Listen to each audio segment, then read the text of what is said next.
अरे मोहन भैया, इस बार तो बहुत ही शानदार मूर्तियां बनाई है आपने।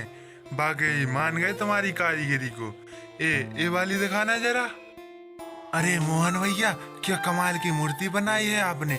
तो बताओ क्या दाम लोगे इसका है? जी ज्यादा नहीं, बस 100 रुपए हुए हैं इसके। अच्छा ऐसा करो, ऐसे ही 3 मूर्ति और पैक कर दो। जी जी अभी करवाता हूँ। मानो, ले बेटा, ऐसी 3 मूर्तियाँ पैक करनी है, ठीक है? मोनू तुरंत मूर्तियां पैक करके देता है और ग्राहक मूर्तियों के पैसे देकर वहां से चला जाता है। ग्राहक के जाते ही मोनू अपने पिता मोहन से कहता है, बाबा, उस आदमी को आपकी मूर्तियाँ कितनी पसंद आए थे, फिर आपने उसे सस्ते में क्यों दे दी? सस्ती में कहाँ बेटा, जो दाम था वही तो लिया मैंने। बाबा, वो मूर्तियाँ और महंगी भी बिक सकती थी। आप मेरी बात मान कर तो देखिए। आप कितनी मेहनत से बनाते हो ये मूर्तियाँ। आपकी जैसी मूर्ति पूरे बाजार में कोई और नहीं बनाता, और आप हो की मूर्तियों के दाम ही नहीं बढ़ाते। मेरा बेटा इतना बड़ा कब से हो गया, अपने बाबा को व्यापार सिखा रहा है? नहीं बाबा, मैं आपको सिखा नहीं रहा हूँ। मैं चाहता हूँ कि आपकी मेहनत को आपका अच्छा दाम मिले। बेटा, माता रानी की कृपा से कोई कमी नहीं है हमें, और जितनी लागत लगती है मूर्ति बनाने में, उससे तो ज्यादा ही रुपया लेते हैं ना हम। तो फिर क्यों ग्राहकों को लूटना? इसमें लूट कैसी बाबा? दाम नहीं बढ़ाएंगे तो कमाई कैसे बढ़ेगी? बढ़ जाएगी बेटा, बढ़ जाएगी। चल ये सब बातें छोड़, अब घर चल। तेरी माँ राह देख रही होगी, और घर जाकर व्रत भी तो खोलना है। मोनू चाहता था कि मोहन अपनी मूर्तियों को महंगे दाम पर बेचे, लेकिन मोहन को ये सही नहीं लगता था। वो और सरला माँ दुर्गा के परम भक्त थे। उन्हें माँ दुर्गा की मूर्तियां बनाना बहुत अच्छा लगता था। वो ये काम पैसों से ज्यादा अपनी खुशी के लिए करते थे। मोनू और मोहन घर पहुंचते हैं, जहां सरला ने पहले से ही माँ दुर्गा की पूजा की तैयारी कर रखी थी। सभी मिलकर माता रानी की पूजा करते हैं और फिर व्रत खोलते हैं। फिर सरला मोहन से पूछती है, जय माता दी, और बताइए आज कितनी मूर्तियाँ बिकी? जय माता दी, थोड़ी ही मूर्तियाँ बची हैं, लगभग सारी ही बिक गईं। अरे वाह, माता रानी की कृपा ऐसी ही बनी रहे। माता रानी की कृपा तो बरस ही रही है माँ, पर बाबा कोई कृपा रास आए तब ना। अरे ऐसे क्यों बोल रहा है मानो, क्या हो गया?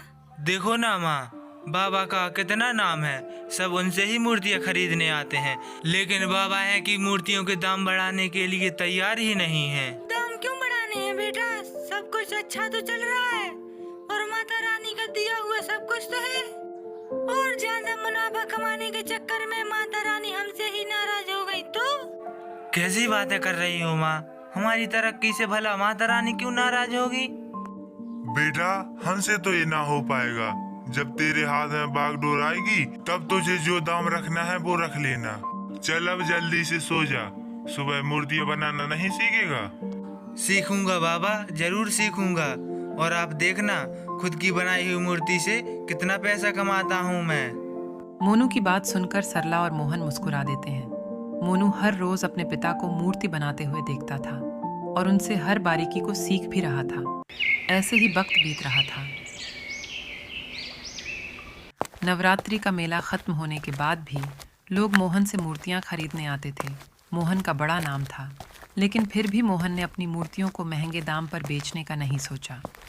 एक दिन जब मोहन किसी काम से शहर गया हुआ था, तो वहां अचानक एक गाड़ी ने उसे टक्कर इतनी जबरदस्त थी कि मोहन ने मौके पर ही दम तोड़ दिया। इस हादसे के बाद मोनू और सरला के लिए तो मानो सब कुछ खत्म ही हो गया था।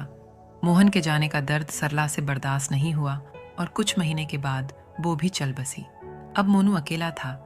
कई दिनों तक वो अपने माता पिता के गम में डूबा रहा। फिर एक दिन मोहन का पुराना दोस्त मोहन के घर आया और बोला, अरे मोनू बेटा, घर पर हो क्या? जी काका, अभी आया। बेटा तुम ठीक तो हो? नवरात्रि शुरू हो गए हैं, तुमने दुकान नहीं लगाई मेले में अभी तक? काका, वो तो मैं भूल ही गया। माँ बाबा थे तो वो ही करते थे ये सब, अब कुछ भी करने का मन नहीं करता। नहीं बेटा, मोहन मेरा सबसे अच्छा दोस्त था। वो हर बार कहता था उसके बाद तुम ही संभालोगे ये सब काम, और उसने तुमको सिखाया था ना मूर्ति बनाना। तो फिर जो चला गया वो वापस नहीं आता बेटा। और मोहन का नाम जो हम सब के बीच में है उसे तुम ऐसे ही मिटने दोगे क्या? मोनू को बात समझ आ जाती है। वो उसी वक्त से माता रानी की मूर्तियां बनाना शुरू कर देता है और अगले ही दिन वो मेले में अपनी दुकान लगा लेता है। वो बहुत ही सुंदर मूर्तियां बनता है। लोग पहले की तरह उसकी दुकान पर आने लगते हैं। अरे वाह मोनू बेटा, लग ही नहीं रहा ये मूर्तियां तुमने बनाई हैं। हूबहू मोहन की जैसी मूर्तियां बनाई हैं तुमने। ए वाली पैक कर दो जरा। मोनू ग्राहक की बताई हुई मूर्ति को पैक कर देता है। ग्राहक पहले की तरह उसे 100 रुपए दे के जाने लगता है। तभी मोनू उसे रोकता है। काका, महंगाई बढ़ गई है तो दाम भी बढ़ गए हैं थोड़े।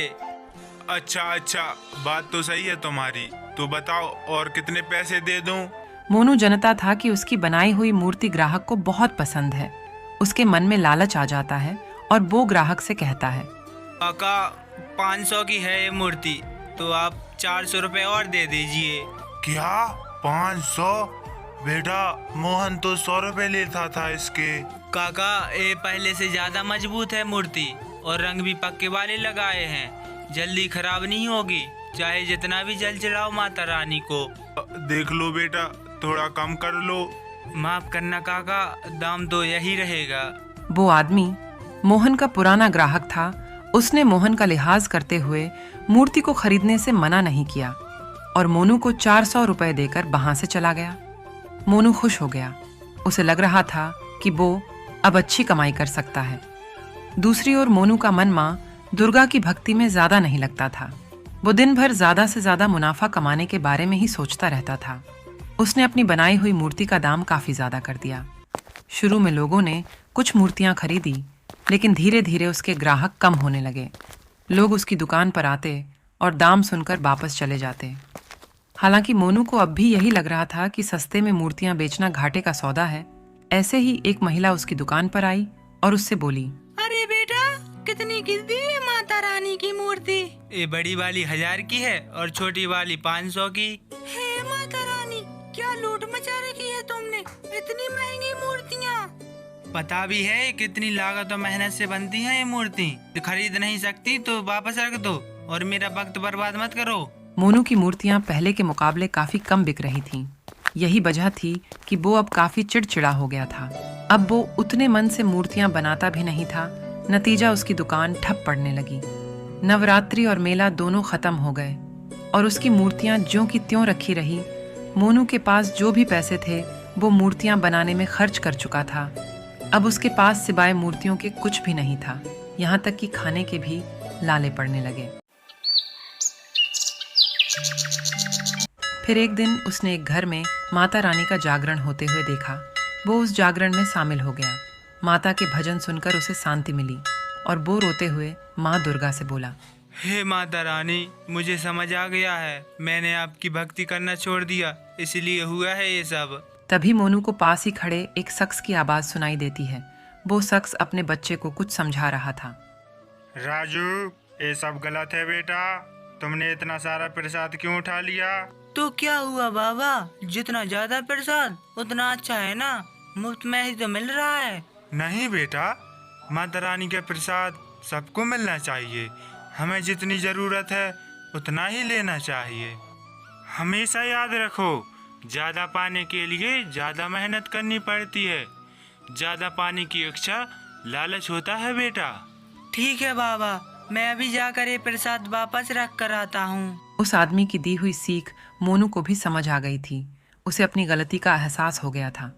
मोहन और सरला भी तो उसे यही समझाते थे जो अब जाकर उसे समझ आया था। उसने तुरंत ही माता रानी के आगे सिर झुकाया और प्रसाद खाकर वापस घर आ गया। उसने अपनी गलती सुधारने का फैसला कर लिया। कुछ दिन उसने एक सेठ के लिए मूर्तियां बनाने का काम किया और जब फिर से नवरात्रि आई तो इस बार मेले में उसने वापस मूर्तियों के दाम कम कर दिए और अब वो पहले से ज्यादा मेहनत के साथ मूर्तियां बनाने लगा और माता रानी की भक्ति भी करने लगा, जिससे उसकी दुकान पर ग्राहक वापस आने लगे और इस बार ग्राहक आते तो मूर्तियां खरीद कर ही वापस जाते।